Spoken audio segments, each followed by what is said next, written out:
world is not meant to be good, bad, black, white, 1 and 2, 1 and 0. It's not binary. It's chaos.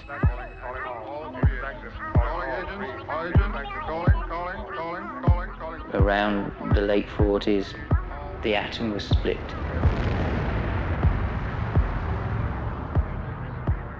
We discovered that everything was forever changed. When we discovered the word could be cut up, that sound could be cut up, that everything to do with culture could be cut up and reassembled in ways that didn't exist before. That will be seen as the most radical, important thing that happened this century.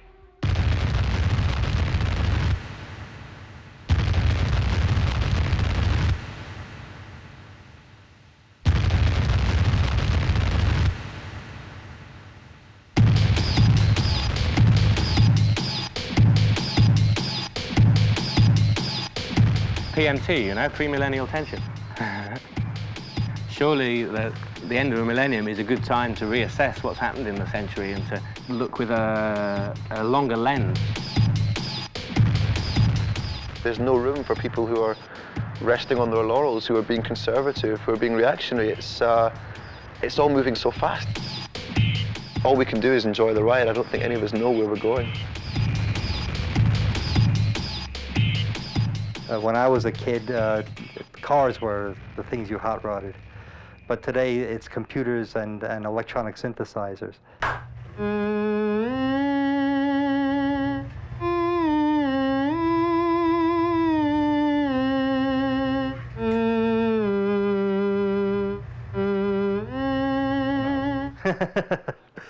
I think electronic music is the hot rodding of, you know, it's the hot rodding of the 90s.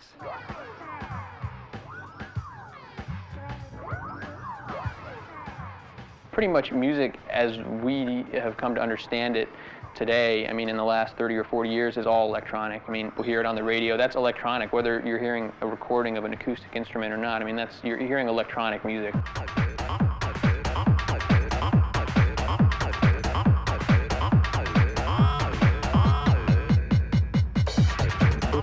Since the time we were able to record music on a certain medium and reproduce it, I think that's the beginning of whatever electronic, anything happened after that. It's all electricity, and it's all a way to have a facsimile of sound in some kind of medium.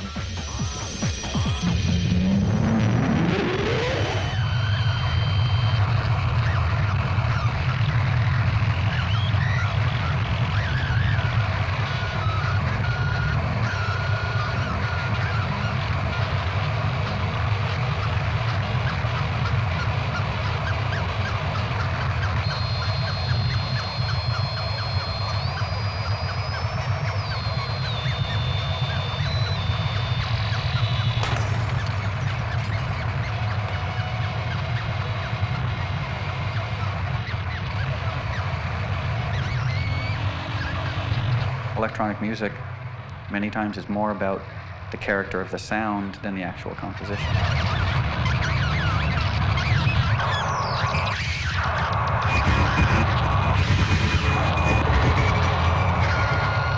It's just sounds, it's just noise, but organized. Organized noise, organized sound.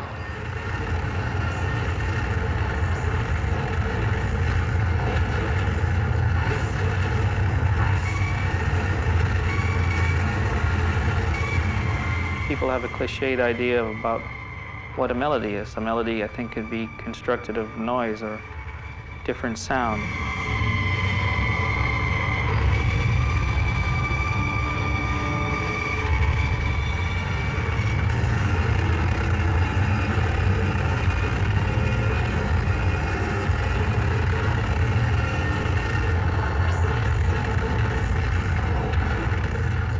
The technology has allowed us and people like us to, make the boundaries between media much more fluid, and we no longer really think of sound and image as separate things anymore. We work with them together, So when you, in a very simple, when you press a key, you get an image and a sound, or a piece of text and a sound, or something else changes.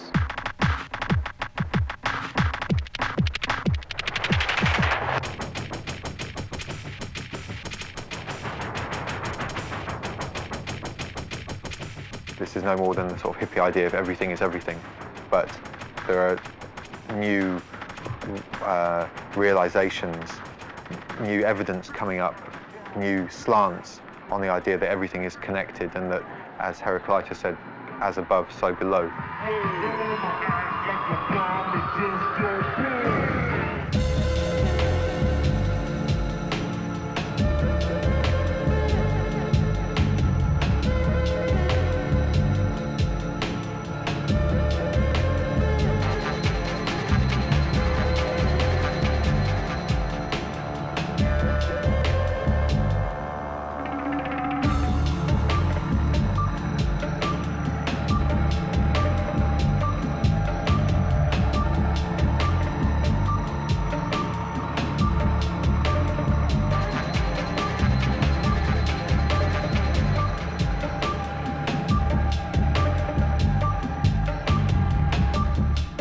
Mix up people, experiences, records, analog, digital, toys and tools.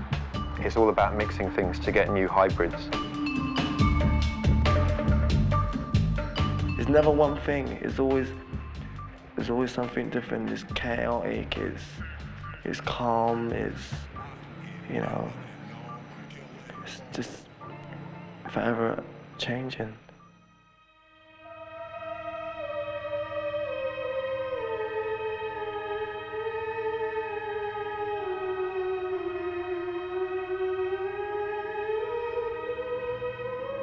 Quand j'étais enfant, j'avais dans ma tête des sons nouveaux, des sons inouïs, des sons que je ne pouvais pas interpréter.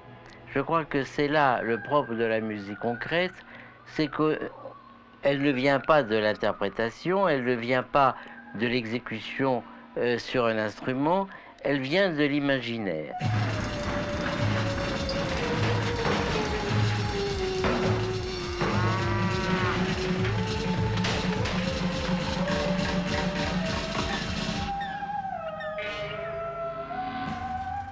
Et c'est de là que la musique concrète est née, dans le studio inventé par Pierre Schaeffer. Pierre Schaeffer a eu des idées de production de sons par des moyens tout à fait différents, c'est-à-dire un son où on coupe l'attaque, un son que l'on prolonge par réverbération, un son que l'on prolonge par répétition, et une sorte d'alchimie qui n'existe pas dans la musique d'orchestre. Vous voyez, c'est une musique qui n'est pas jouable sur l'instrument, mais qui est jouable sur les appareils électroacoustiques.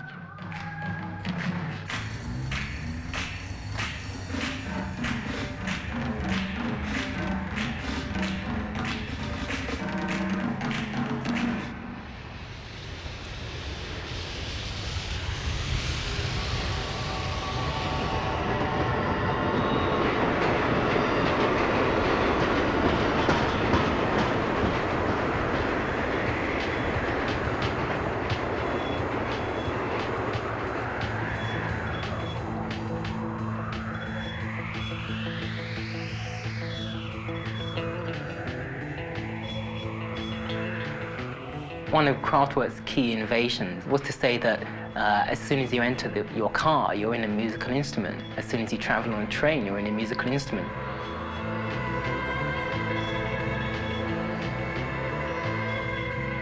This sense of being effortlessly pulled along through stations across Europe was a very exciting world. It opened a new world of automotion which really impacted on people like Grandmaster Flash and people like Afrika Bambaataa.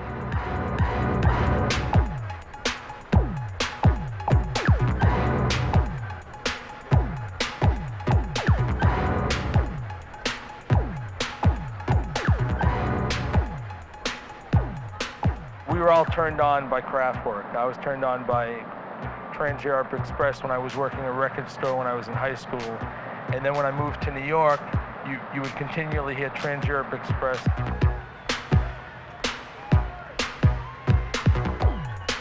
Planet Rock obviously used the melodies from Trans-Europe Express, the beats from Kraftwerk's numbers, a whole bunch of other tracks, and it brought them together in a way which suggested a universal sound, a kind of universal electronic sound.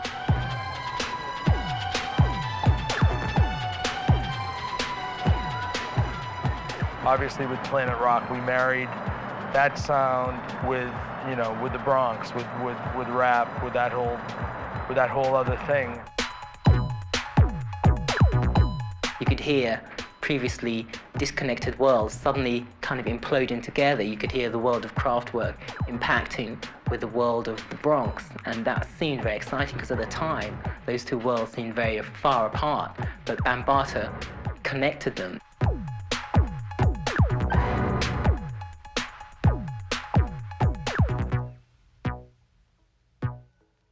Sort of analog electronic stuff that came out of Kraftwerk that was early electro, sort of, and funk was sort of like, I don't know, it was like sort of human sounding or natural sounding, but totally synthetic at the same time. And it was just a doorway into something for us. It was like, hey, this is totally futuristic, what do you think? And for kids, it's brilliant because you're just like, you know, all you're thinking is sci-fi, space, future. What's this? Excellent computers, you know, oh, wicked, music made on electronic gear, I could do that.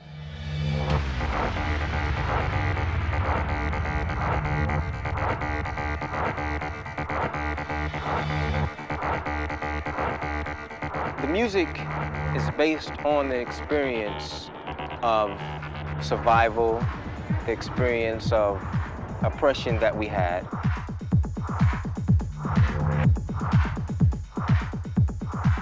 When the riots happened in 1967, you know, that brought a togetherness into the city of Detroit, you know? The city was in turmoil, we had riots, we had different types of cultural and racial barriers that, you know, plagued the city at that time. So basically now we're prodigies of that environment that happened back in those days.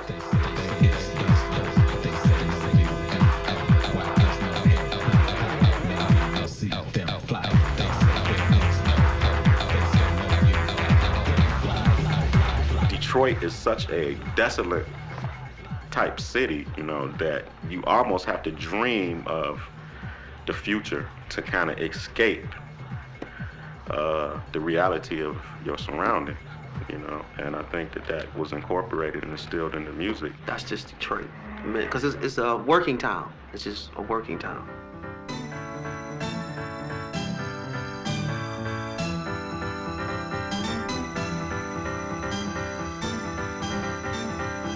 You can only dream of what the rest of the world is like, and you want to find yourself trying to get out of there, and you want to put yourself in a position where whatever you think about, whatever you feel, you want to believe that it's going to help you get out of that city.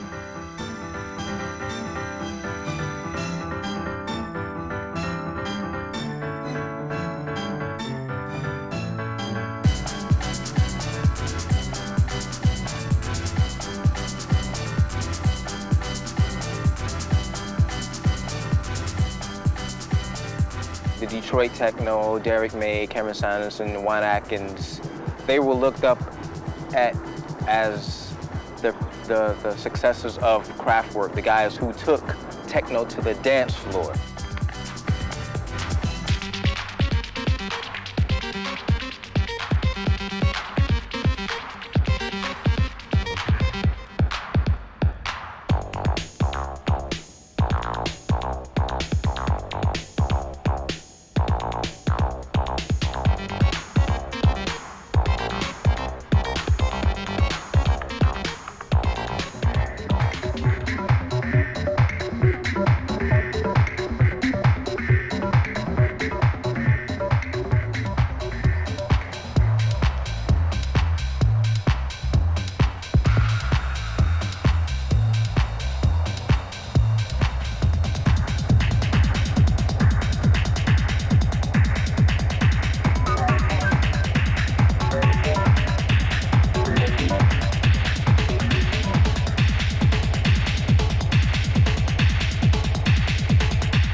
it has spread, and it's all called techno or dance music. It's all electronic music, regardless, because it's created with technological equipment. Maybe that should be the only name, dance music, because everybody has a different vision of what techno is now, you know.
A lot of this music is about states of stepping outside your normal self, you know, ecstatic states, and sometimes they are just induced by the music, just by the hypnotic power of the music and the sensation of the lights.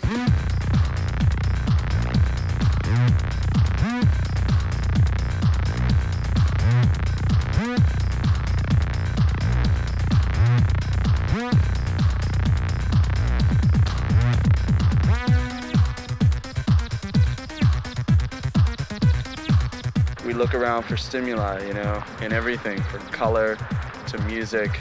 We're bombarded with stuff. It's all about this extreme sensations of speed and intensity, which again is a kind of ecstasy.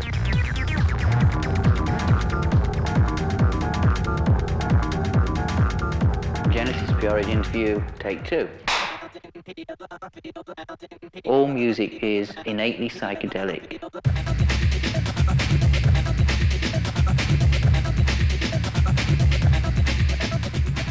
And the interface between technology and drugs is a running theme through pop history.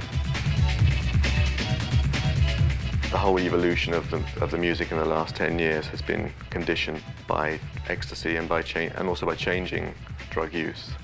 A shift, you know, there's the music in England changed dramatically in the mid-90s when a lot of people who'd been taking ecstasy for several years started to experience the dark side. The music went very dark, and that was actually one of the pivotal moments in which rave music turned into jungle.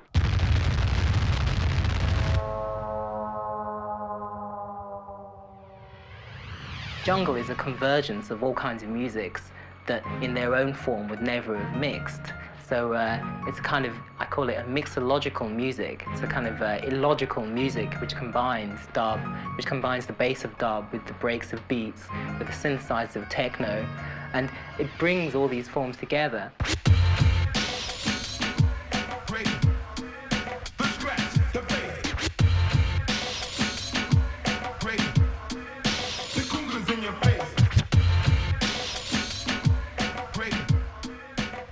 On one level, jungle is sped up hip hop, obviously without the rap element.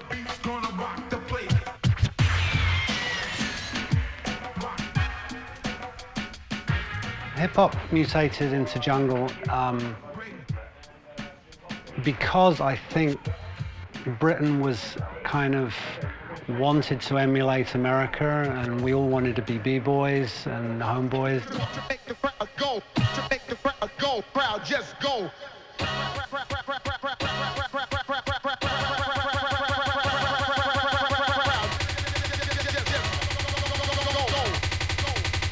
just go.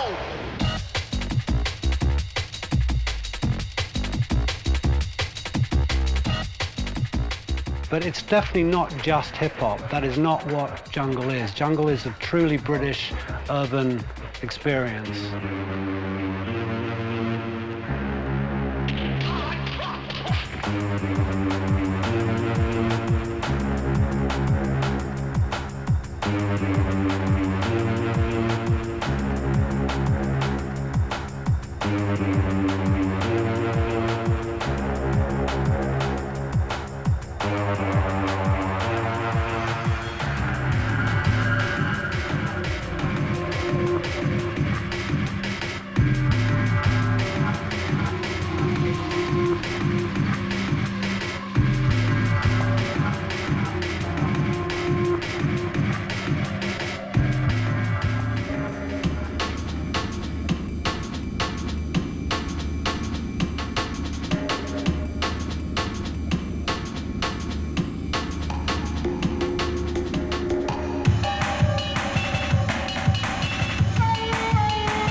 jungle is a product of the technology. It's a product of digital technology. It's a form of music that couldn't have happened without those tools becoming available.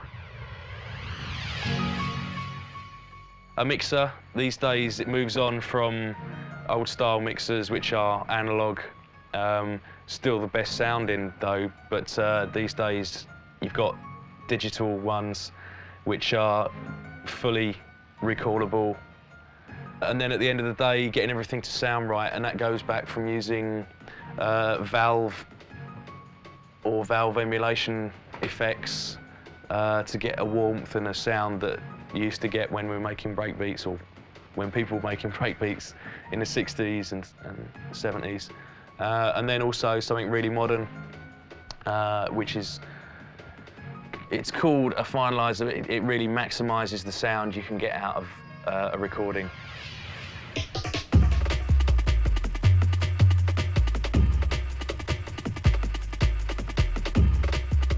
I've actually got a little Yamaha sampler. Can't see it actually. It's a little keyboard, like a toy. It's got like a phono input and an output. Like, so basically you can, like, you know, use it with a studio or whatever, make up sounds on it, you know, and like make like loads of sounds on this. You know. Like loads of stuff on my new album's done with this. People forget how amazing that is, you know, and like what you can do with it. Let the bass kick.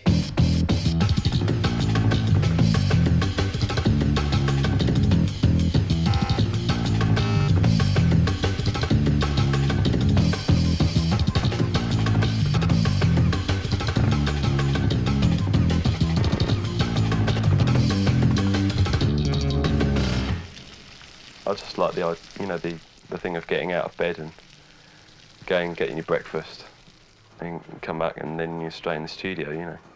You don't have to go down the road, get on a bus to go to the studio. You're just there, you know, it's hands-on straight away. You wake up in the middle of the night and do a track, you know? I mean, it's like, that's what, I don't know, that's what sort of like revolutionised it for me.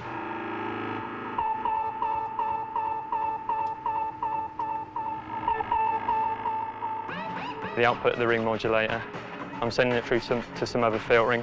You can get some really out there, amazing, weird sounds. And then I would either take that through the desk and sample it on here. So it's all based around technology. You can't get away from that, and it dictates, you know, what music is going to be. The future sounds of London. Live via ISDN.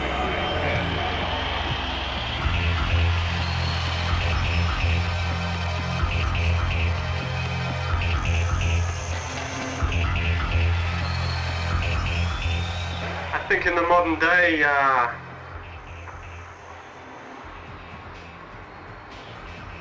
we're equally versed in using any creative software. That software can make movies, can make animation, can make sound, it can broadcast. We were never musicians, we were just collage artists.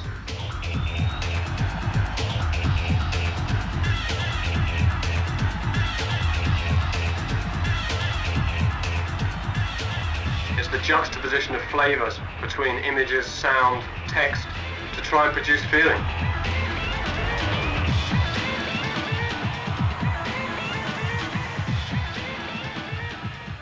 Yeah. Why do we do ISDN?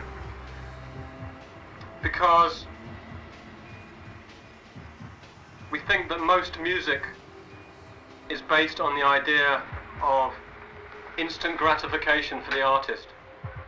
Gratification through contact with audiences. And with so many people basing their ideas of entertainment around that idea, we think there has got to simply be something interesting about the opposite. A response that myself as an ego wasn't entirely happy with, because there's part of me that doesn't want to be cut out of the process, but in a way I see myself as a sacrificial lamb. I sacrifice myself in order to feel.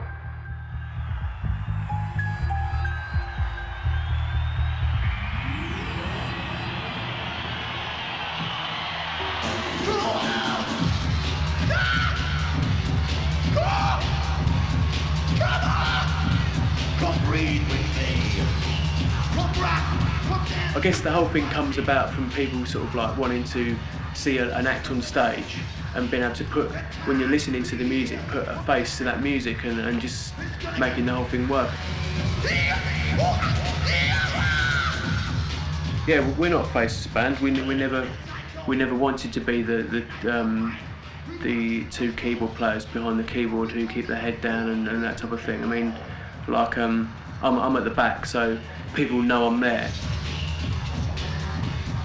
We're just not afraid to say, yeah, here we are, let's go. I don't know what I am. I don't know what I'm going to become. I'm that man that's crossing the desert and I'm not stopping off in a safe little warm cranny. Future sound of London, such antisocial people, they won't even go to a party, they have to do the gig down the telephone. And you don't even understand, well, what's the point? Goodbye. Hello? Hello? Hello, hello? Hang up. Oh well.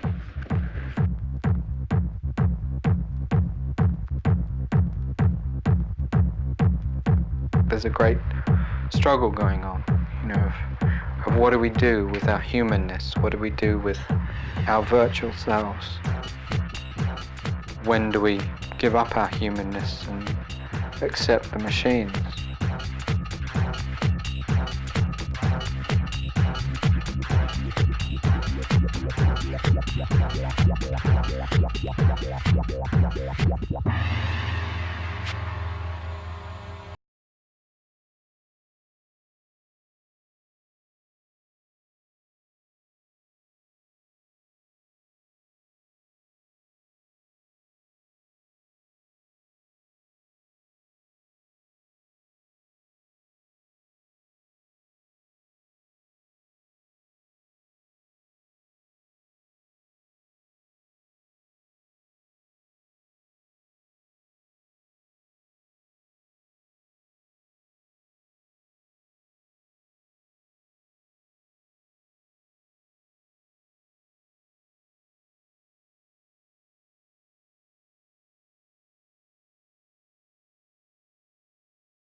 I like the combination of frantic beats and atmospherical sound because to me that's like heaven.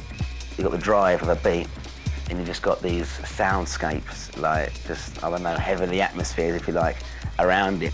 And the combination of the two is just dynamic in my eyes.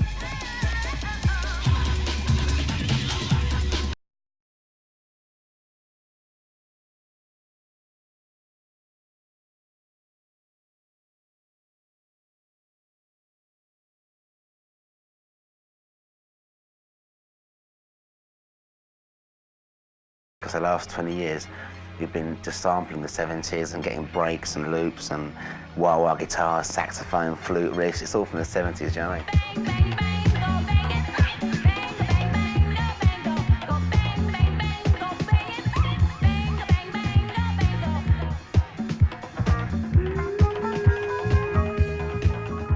And this idea that you created this seamless flow of music that ran all night, created by a DJ, that came from disco, and that has been one of the most radical changes of music in the last 30 years.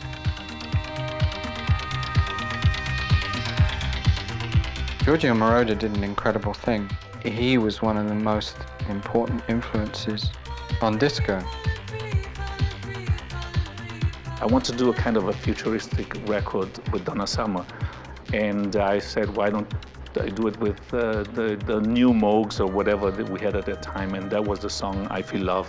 Which was created almost entirely on the Moog synthesizer. I think the only non-synthesizers was a bass drum.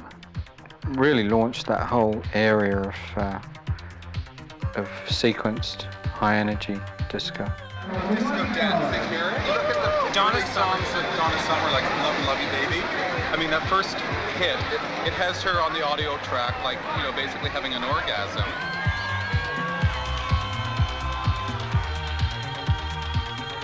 I must say that at the beginning we used the synthesizer a little bit too much as a gimmick, like whack, whack, all those interesting but I guess kind of boring sounds.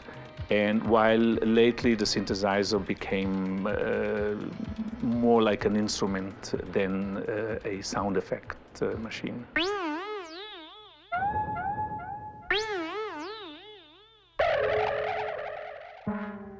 At the beginning, I think everybody outside of the electronic music field thought that synthesizers were supposed to imitate traditional instruments, whereas the people who were inside electronic music wanted to use synthesizers to make completely new sounds.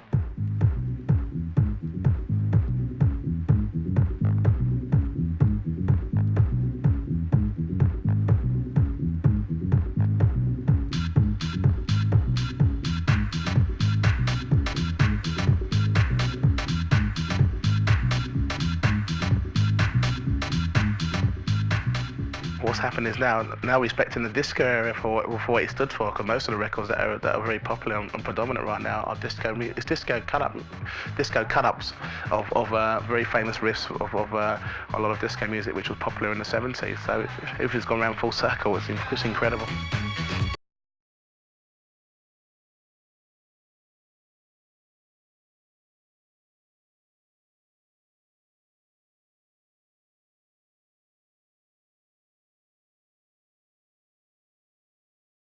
And then you had the rare groove kind of following, and the hip hop, which was very predominant today even. But then the beat slowed down, and everybody was just getting into slow, chunky groove. And I just think, in the end of the day, the energy of dance music culture was lost by it, which then producers in Chicago and Philadelphia and New York decided to create the disco, the early 80s disco version of house music. Disco died in '79. There was a void in the music, which when Frankie Knuckles was in New York, he went to Chicago, he caught the very beginning of it. He opened up a club which was called The Warehouse. So after a while, people get used to the same thing, so they just chopped it from warehouse to house. People would go out after hearing Frankie play at the Warehouse and be like, we want some of those house records, meaning warehouse records, the club warehouse. Mainly what it was just disco and upbeat R&B songs, and they just named it house because it was played at the house.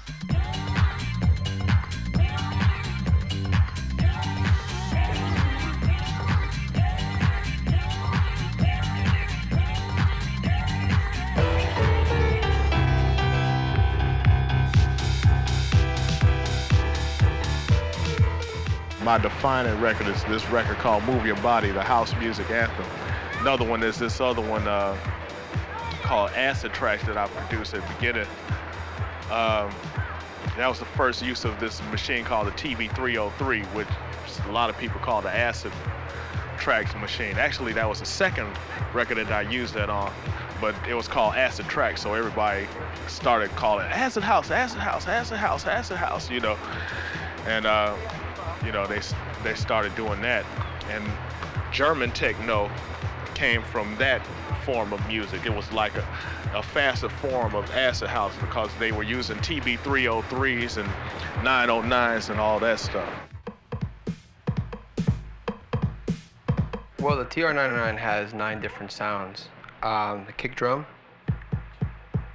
and it's tunable, meaning you can, one of the beauties of the machine is that you can edit in real time. You can change the parameters. The 909 was the first drum machine we made that had sampled sounds. We actually had digital samples, but they were very rudimentary samples. They did not sound incredibly great. But they became the standard. I mean, you can't listen to a house track without hearing a 909 drum kit in it. It's just the standard.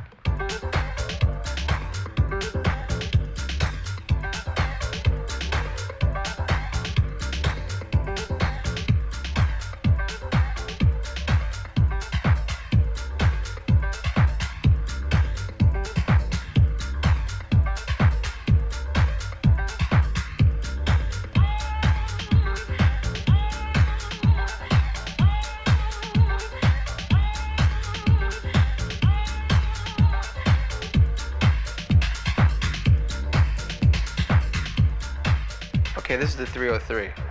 When it originally first came out, the 303 was about in the $600-700 price range. It was trying to mimic acoustic instrument, but it didn't. The 303 lost its value, and that's why a lot of these guys in Chicago and Detroit and Germany can pick up these things in the used market for $50 to $20. That's it. That was a distinct sound. That was the acid sound, and it was kind of like incorporated with the house. But then as the years went on, there's many styles of acids, like really hard, aggressive acid, and then the acid house, like, kind of funky stuff. So it just, over the years, it just progressed, and, it's just sprouted out into a whole different, type of music.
This whole subgenre of house music, that's just based on the 303 and the squelchy bass line that you're going to get out of a 303, and everybody's chasing after that one thing,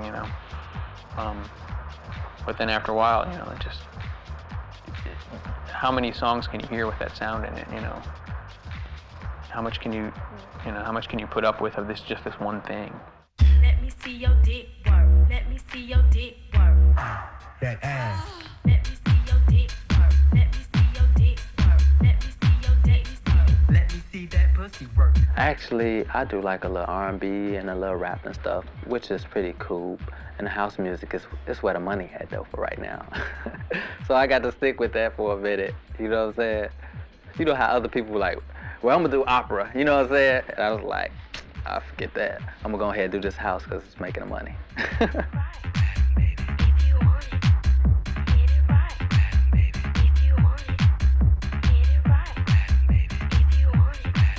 I think people always accepted that it was going to be disposable. It was a hedonistic culture to start with. It was a hedonistic culture that became something far more relevant, that acquired far more cultural significance than I think its original participants ever expected.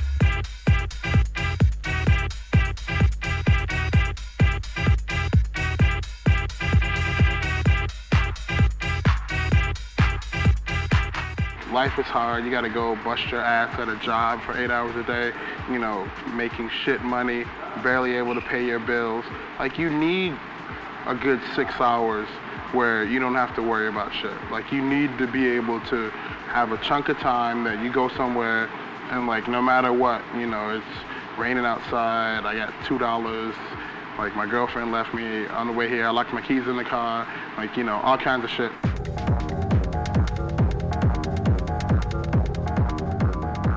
People still live for the weekend. It's a very different weekend from the weekend they had 10 years ago. I mean, unfortunately, the way that the government society here is viewed, the whole scene, has really damaged the scene quite a lot. The days of the huge illegal raves are long gone.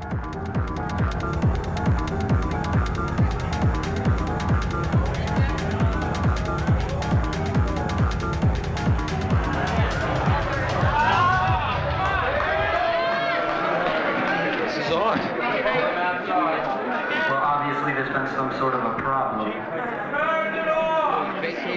I went there and on my way went back to the firehouse, I came across this, and I knew what this was. I knew this was a rave.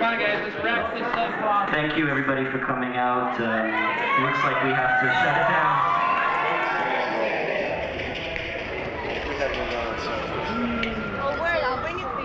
When you come from What do you think about the party being closed down? It was my birthday. Yeah, she's turning 18.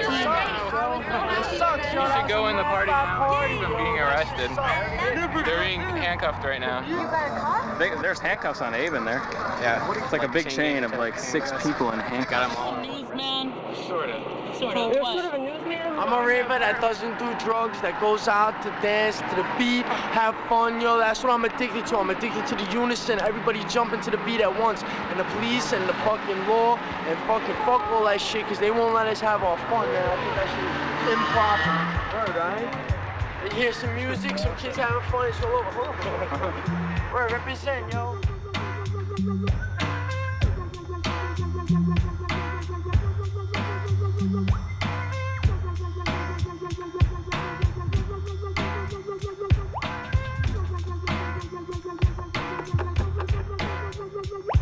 In order to have a paradigm shift of any sort, people need to be able to expand their minds.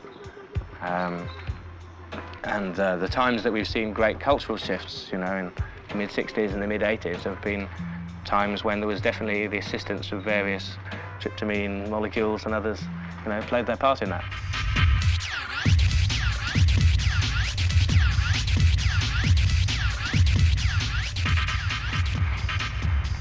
Inspiring. I think that's what interests people in it sometimes, because people are looking for extreme experiences, and that music's one way of sort of triggering that off or getting to that state. That's one of the reasons why drugs are so popular in music, because it all just combines up some huge disorientating experience.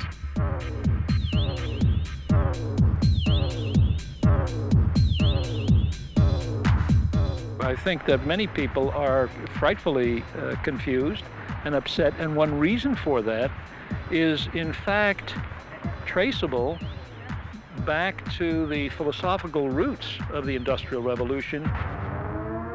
I mean, according to Descartes, the way you solve a problem is by breaking it into little pieces.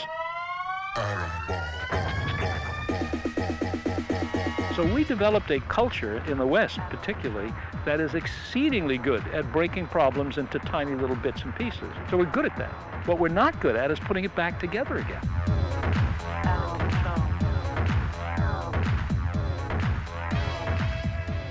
The technoculture has actually become far more disparate. I think the homogeneity that we saw 10 years ago, when it was just one scene, has fractured. It's become far more tribalistic.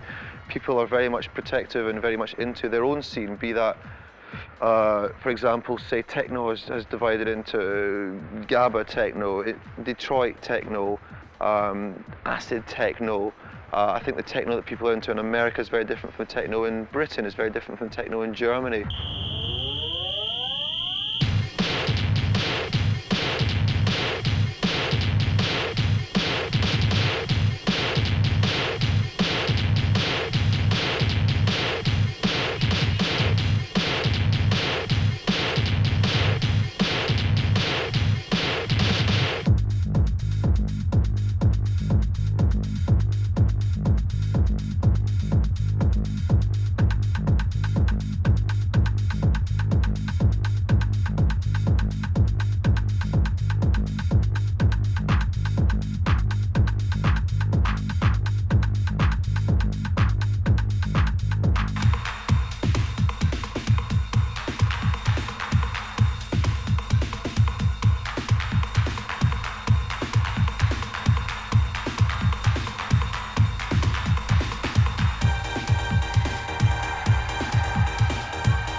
I keep finding these raves lately, especially the bigger, I'm talking about big commercial raves. Now if I get offered a gig, I'll kind of try and find out what it's all about, what the motivation behind throwing the party is. Because quite often these things are just about money.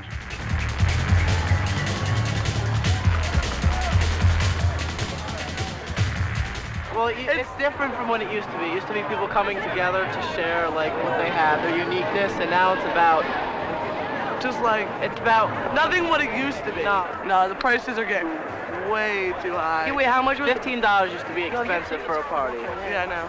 $30. This was $30. This is $30.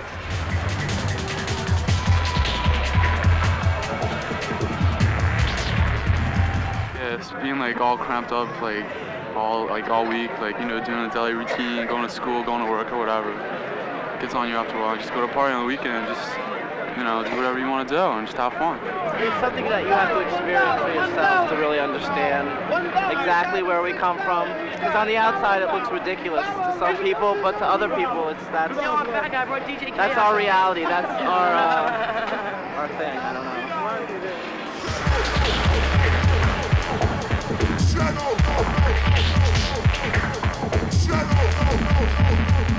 Culture of amnesia. How do you get people to create their culture? Well, you pull away all sorts of memory and see what happens, which is kind of what has occurred with this late 20th century generation. Most people really just don't want to think about historic references. They don't want to think about their engagement in the world around them. It's much easier to be a passive consumer and wear the right Nike shoes or something. I don't know what. It's just, but it's also an internal colonized situation, mentally speaking, for a whole generation.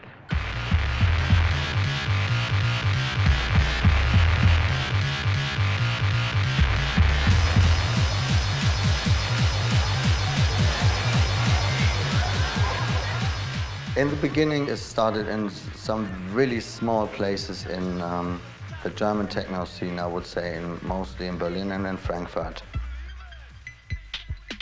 The next thing was like these East Berlin parties in the big venues. And then we had like this explosion of energy. And I always call it the liberation dance of the East Germans.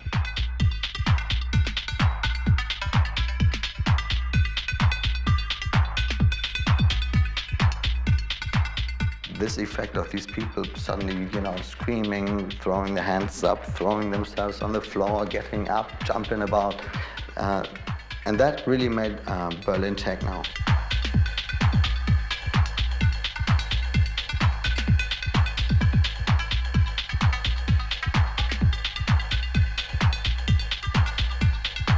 The love rate started even before the wall came down, 89.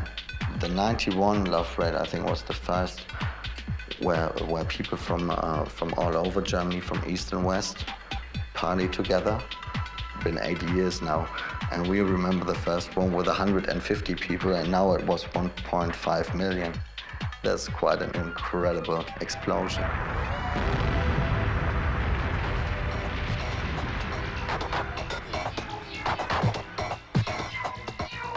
At the end of the day, it's all about like a stupid party, and you see that this has nothing achieved.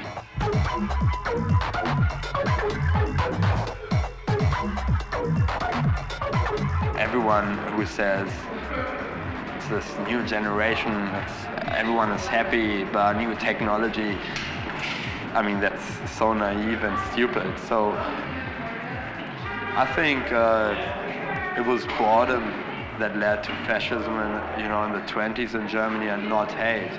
And this is exactly what's going on at the moment in this society. Everyone is so bored that no one wants to change anything.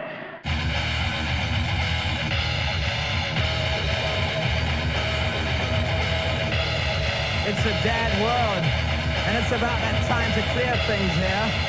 One generation follows another, but something in my head says, keep going, don't give up. For the techno guys, techno is a revolution, and it's really not, you know. Techno exists since, I don't know, 6 years or anything like that, 6, 8 years, and it's nothing, it has nothing revolutionary. There's no revolutionary aspect.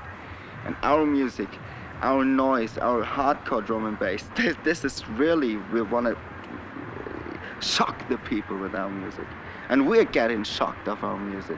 When I'm hearing one of my records, I think, oh my God, what I've done.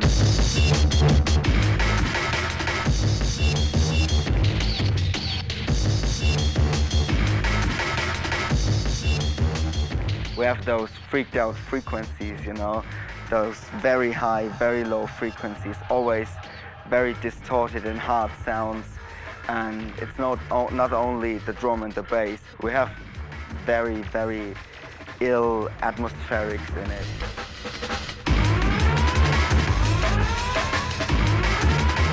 We have always those Stahlton beats, nennen wir das. That's, how's it called, Stahltonne, what's that? Trash, was heißt Mülleimer? Trash can beats. You know, when you turn it around and you beat on the other side.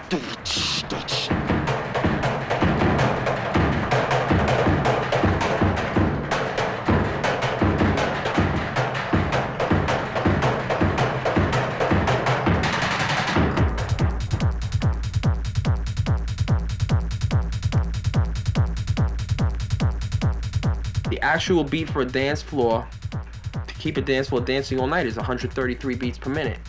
I mean, I play faster than that, but that's the speed a normal crowd. I mean, you could have people on drugs, people drinking, but an average person on a dance floor wants to dance to music at 133 beats per minute. And that's what I've learned over 10 years of doing this every week. You keep it at that tempo, you keep the floor going until early morning. You start playing jungle, happy, hardcore, gabba, or whatever, you get them a little testosterone jump where they're like this for a half hour and you lose it, you know.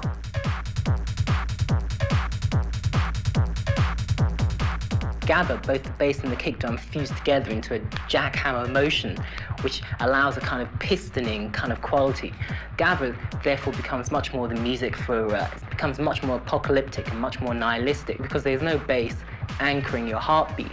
It becomes kind of heart attack music because the music attains such a punishing rate of velocity. It reaches BPMs of between 180 and 210, 230 BPM, that it becomes not so much a series of kick drums, more kind of drilling noise, which kind of pummels your head and kind of literally drills through your cortex. And it allows a certain synaptic rearrangement, which is so intense and so strong that it becomes a kind of a terror dome, a war zone. It becomes a kind of how much can you take. Make some noise now!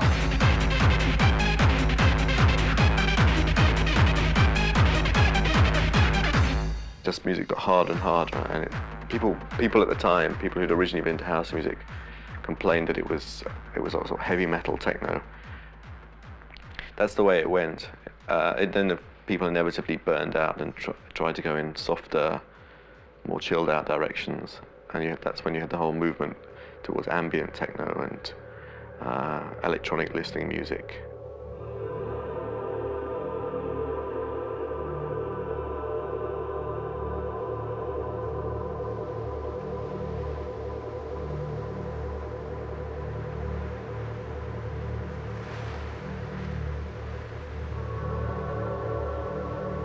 I think there is a transition, and I think that what used to be called ambient music is the place to look for the more interesting philosophies and ideologies, because it's more amorphous, it's less formularized, and it doesn't require a rhythm. The rhythm is always a very, very difficult place to work. For ambient stuff, it's more like texture, like shape of sound, so it's not involved so much, you know, melody and things. And microwave sound. It's like, to me, this is like living acoustic sound.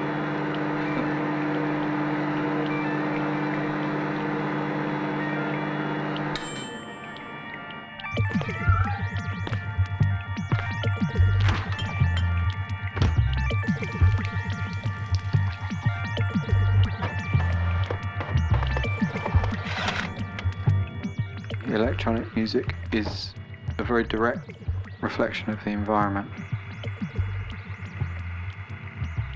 In one sense, I think there's more of a sound awareness in our culture now, which is related to why music is taking the turn that it is. Maybe the awareness of constant electronic and industrial processes makes us more conscious of a certain kind of sound.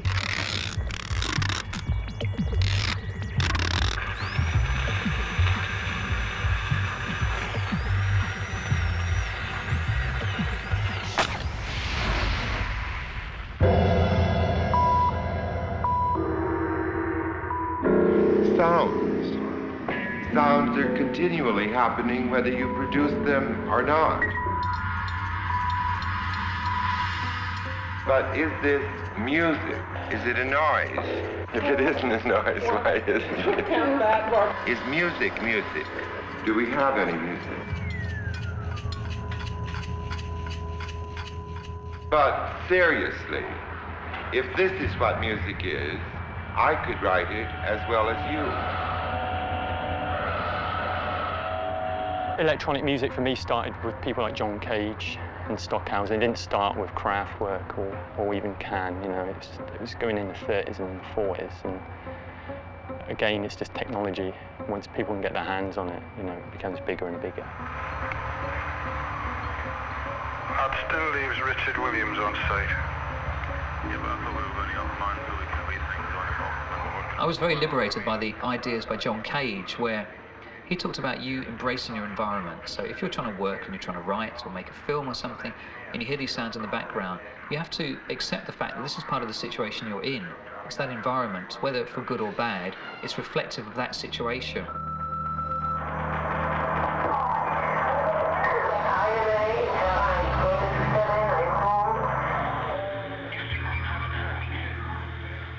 When I produce my work in a live situation, I've talked about sound Polaroids.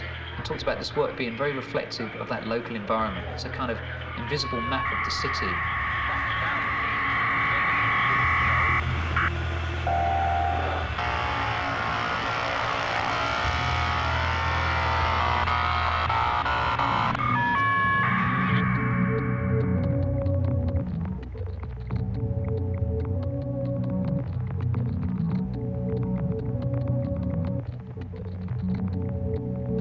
My input into this digital discourse as just editing the sounds and processing the individual loops. I have some sound file archives containing some several thousand loops, and each of them with several iterations and versions. And so I see myself as just editing the source material.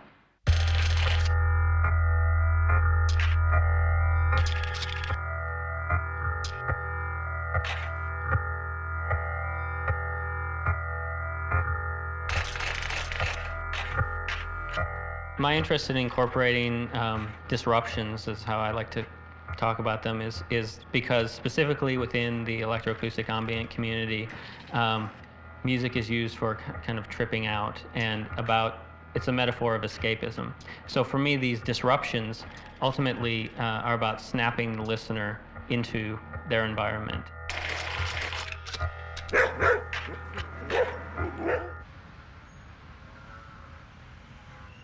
I color the silences in different layers so that, for example, there's a silence, and then I take off one of the silent layers, and I hear another silent layer. And then I take that second one, and I hear a third silent layer, because there is no absolute silence in the world. And I'm still trying to expand this relation between nothing and something.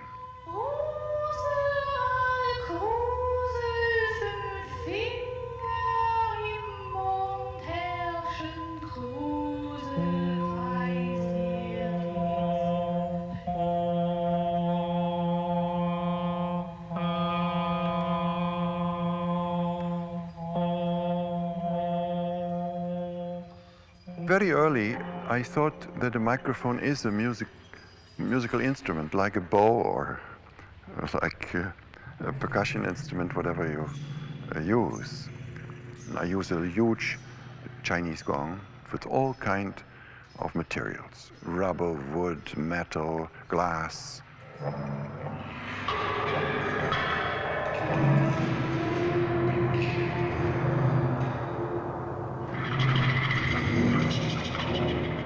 And the rhythm, for example, yan dan dan dan dan dan, yeah, making such movements with the microphone over the surface of the tam-tam. And all the movements are notated as the actions to bring the tam-tams into vibrations.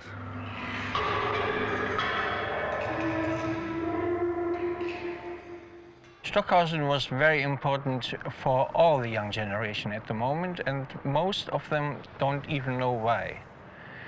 You see, what he has done is not, I'm not now speaking in terms of his outstanding quality as a composer. He had so many practical things done and invented, where, like the dub mixer, he was the first dub mixer in the world. He made it in the 60s, where he was, where he had earlier, in the late 50s already, yeah. Yeah, he was a dub mixer. All these practical things, what he has done, and it's showing the way, you can say, for the next 50 years at least. I would say Stockhausen is the closest to what hip hop, you know, in its true form, what Stockhausen was doing, because that whole idea of, hey, this is what it is, and we can do something with this and shape it and form it and translate it into a form of expression.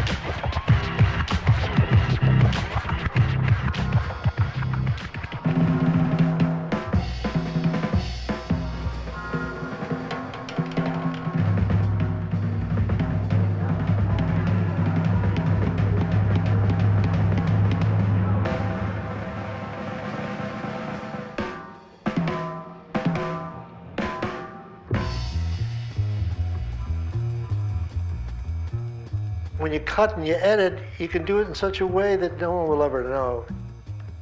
In those days, we still were doing it with a razor blade. I mean, it's not like digital recording now, and you got the 24 tracks, and you got all kinds of equipment. You can put it on a computer. You can do all the things you want to do. If you want to move that thing over, I mean, that would, you know, not one bar, not one beat, but maybe a beat and a half or a beat and a 16. So you create a wash, you know. There's a lot of things you can do today that we didn't have the techniques to do them in the late 50s and the early 60s.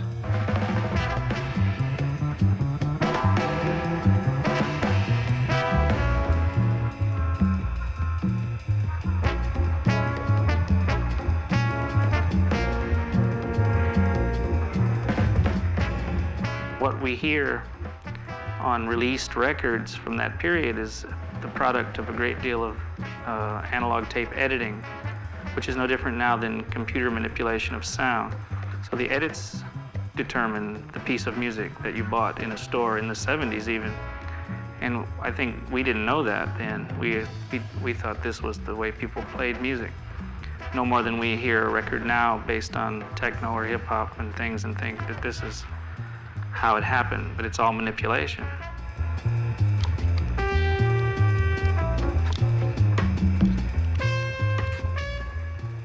Two master tapes, put them together on two different machines, and record on the third one and try to sort of sync them up, but not sync them up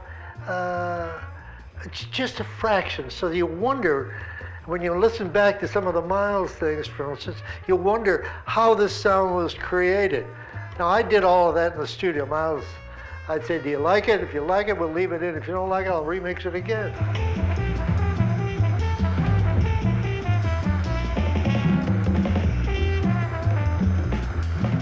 I consider the studio musical instruments. I toy with it all the time. I mean, there are things that I keep asking them to do. No, we can't do this, we can't do that. I said, I don't want to hear we can't do that. Let's go do it. I'll do a transformer combined to a crab scratch. So that's.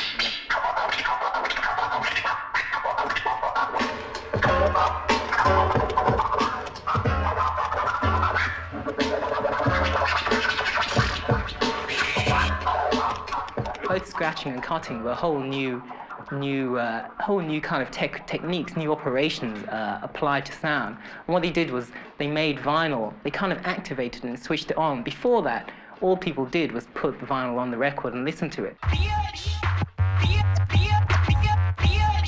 Suddenly, the turntable obviously became a musical instrument in its own right. Not only that, but vinyl became a kind of a useful archive. It became something that you could use to build a new sonic composition of your own. Different kind of scratches make different sounds. Yeah. Like that one. And the naked penguin scratch. Mm-hmm. The lips on the back of the bear scratch. Like the stuff we do, we don't even have a name for it. I get, we don't. What do we call it? Turntable jazz or scratch hip hop? I don't even know. What would you call it? Turntable? Psychedelic scratch jazz. Yeah. Whatever. Something like that.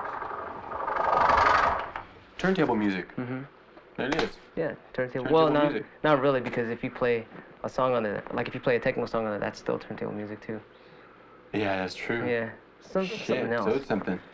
I don't know. Maybe. Yeah, we'll call you up. We'll page you. Yeah, we'll let you know. Attention, all humans. We are invading the planet Earth. Be careful. If you're in the passenger seat, you would wear this side to avoid the sun, and if you're driving, you'd probably wear this side because the steering wheel's on the left side of the car.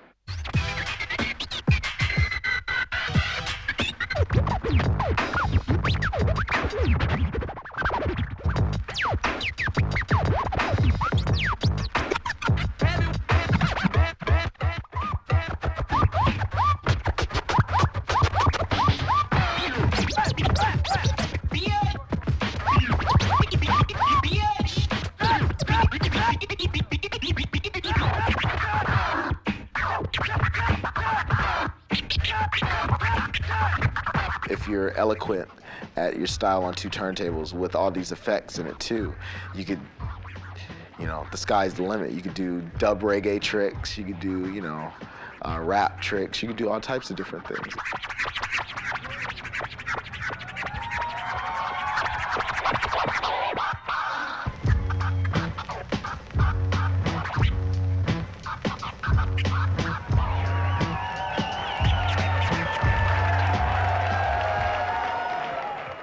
We're not going to arrive at a brand new sound or note or anything. It has to be a combination of elements that create another. Two together creates a third, and all these different things go into creating new. It's the only way to, I think, to arrive at something a little different is by combining things now.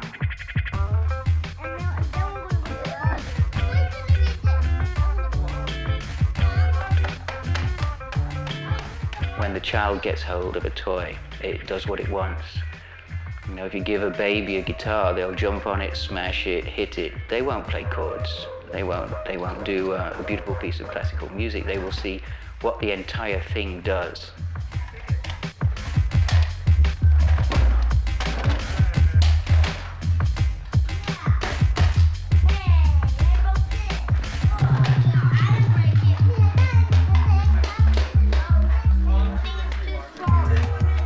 Limited time, fill it with fun and adventure and expect to occasionally be shocked and surprised. And I think when in doubt, make no sense. No sense is good, and nonsense is good. I believe that you really can't burn anything out by trying something new. And even if you can't burn it out, it can be fixed. Try something new.